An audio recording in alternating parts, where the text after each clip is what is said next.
One of the most common issues that Muslims ask about before and during the month of Ramadan is how can I possibly maximize the benefits, the growth, the blessings of the month of Ramadan with an extremely busy lifestyle.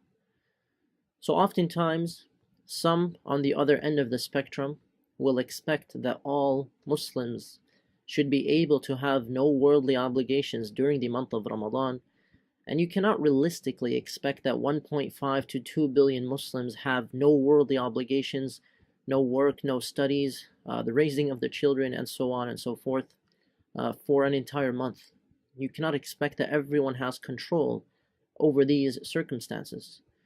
Rather, it's encouraged for Muslims to take advantage of the month of Ramadan and to maximize, regardless of their busy lifestyles, to maximize their growth and their benefit from Ramadan through certain techniques. And we'll mention, for the sake of time in this video, we'll mention inshallah just one of these techniques. There are many others as well that we'll cover later inshallah.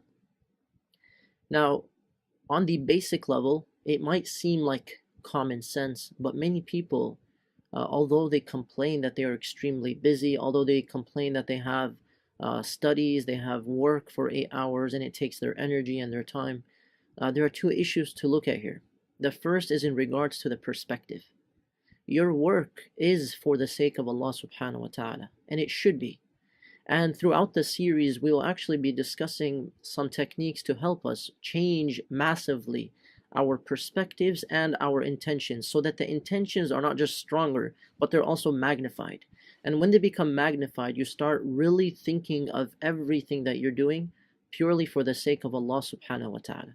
Our life and our death, our work, our studies, and our rituals as well. So when we speak about this one technique that we want to incorporate to truly benefit from the month of Ramadan, it is the technique of incorporation. And on the basic level, again, it might seem like common sense to some people, but others will not realize that if you take this technique of incorporation to the advanced level, it becomes something very powerful. It becomes something that transforms your Ramadan if you've never done it before. So at the basic level, what is incorporation? It is to merge the maximum amount, the most possible deeds, into the maximum amount of activities or worldly obligations that someone has. So at the basic level, for example, someone finds that they have 30 minutes of driving to work. They have 30 minutes of lunch break in which they are fasting, and they take advantage of these gaps, if you want to call them gaps, and they recite from the Quran, they take advantage and make dhikr, they make dua. So they use these gaps in the wisest way possible throughout the month of Ramadan. But on the next level, if you want to take things deeper and really start to maximize your Ramadan, at the advanced level, this idea of incorporation requires planning in advance. It requires a high level of sincerity and motivation to truly want to maximize your Ramadan. And then it requires assessing everything that you have and implementing properly. How does this work? For example, you don't just look for the gaps in your schedule, but rather you begin, and you can take this as an activity, if you will. You begin by assessing exactly what you have during the month of Ramadan. And many people don't realize that there are things they can shift around. There are things that could be, for example, postponed or done in a more efficient way. But a lot of times, many people don't benefit and don't maximize their growth because all of these thoughts and wishes and desires to maximize the month of Ramadan are all in their minds. And they're not really doing anything with regards to proper planning, efficiency, and implementation. Now, it might seem strange to some people to have to sit down and plan out their Ramadan, but if you really want to benefit from the month of Ramadan, why not plan ahead? Especially if you feel that you are a busy Muslim, and almost everyone is, especially if you feel that you have many obligations, or if you feel like you can definitely take things to the next level, and you haven't really pushed yourself in previous years to maximize the benefit from the month of Ramadan. So begin by assessing everything that you have. So someone might say, for example, they have 6 hours of studies at the university. They cannot possibly postpone these courses for another semester. A mother is raising her children, a father is raising his children. They cannot postpone raising their children to another time. Someone who's working 8 hours a day and they're driving 30 minutes to work and 30 minutes back, you cannot expect them to necessarily have control over their work or their jobs, especially as minorities in Western countries. Muslims do not really have an entire society that is also fasting, that is also understanding of their situation, in that they would give them more flexibility. But there are cases like this. So generally speaking, you want to take the initiative, you want to take action by planning in advance what actions or demands or obligations you have throughout the month of Ramadan. The next step after that is to assess the basics, which is find all the gaps in your schedule in which you could do something extra with a ritual. For example, if you have the 30-minute break at lunch or during work time or between two university classes, you can take advantage and recite some Quran. You can take advantage, make some dua. You can study a verse of the Quran, an ayah of the Quran. So you find all of these gaps, and it might seem, again, strange to some people. But if you really want to maximize your growth and you feel like you need a guide as a busy Muslim for the month of Ramadan, then try this activity out and see how it works for you, inshallah. And all of this is being mentioned in advance before Ramadan. Why? Because we want to plan ahead. So this month, the month of Sha'ban, was referred to as the month of the reciters, Shahrul Qurra. Why? Because many of the companions would increase in the recitation of the Quran before Ramadan came around. The Prophet ﷺ, as Aisha radiallahu anha reported, he used to fast more in the month of Sha'ban than any other month, meaning any other voluntary month. Why? Because they were training themselves and their nafs and their souls and their spirituality and their bodies. They're training themselves and preparing themselves for the greatest of months to come.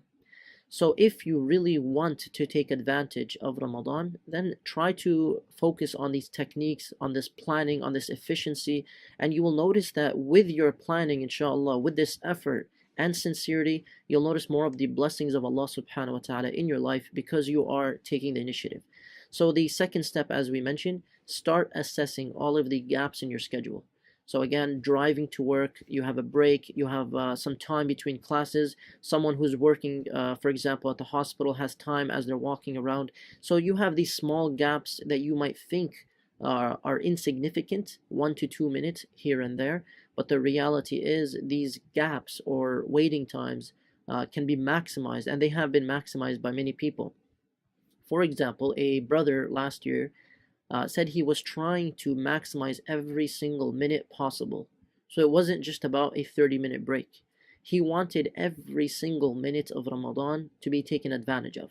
So what he did was he had the Quran app on his smartphone, and he would basically look around at any moment and find a minute here, a minute there, would recite some Quran.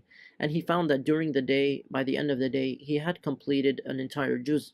Now, throughout the 30 days, he was able to complete the Quran more than once, only because he took advantage and kept looking for more opportunities to recite more and more of the Quran during as many times as possible. So don't consider a minute or two to be insignificant. The clock is running during the month of Ramadan and afterwards and before as well. And as the clock is counting down and your hours for the month of Ramadan are running out, you want to be very insistent and persistent and active and aggressive in trying to maximize as many minutes as possible. The third step with regards to incorporation at the advanced stage is not just to incorporate for the month of Ramadan, and not just to incorporate by looking at the gaps that you have, but look at the actual demands and obligations. So for example, if someone is working and their work has a lot of walking time in which they're just not speaking to anyone, they find that they can incorporate into that habit or that work some type of dhikr, remembrance of Allah subhanahu wa ta'ala. So throughout the day, this sister, for example, last year, is making istighfar. She's asking Allah, oh Allah, forgive me. As she's working and she's a nurse at the hospital, she's walking around making istighfar.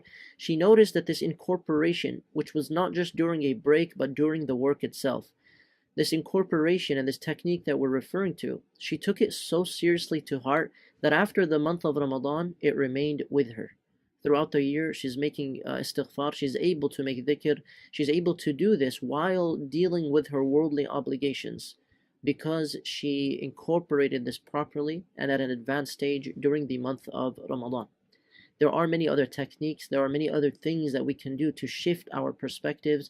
There are some specific activities that we can follow properly, but ultimately it requires not just sincerity, it requires not just wishing for a better Ramadan, but it requires taking the initiative. Any opportunity that comes to you that allows you to grow or to learn more about how to prepare and maximize your Ramadan, how to incorporate the maximum amount of good deeds into the maximum amount of obligations, we should take advantage of that.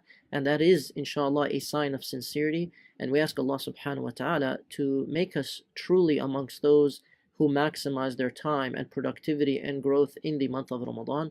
And we ask Allah subhanahu wa ta'ala to make us, regardless of how busy we are, of those who are accepted and forgiven during the month of Ramadan and throughout the rest of the year.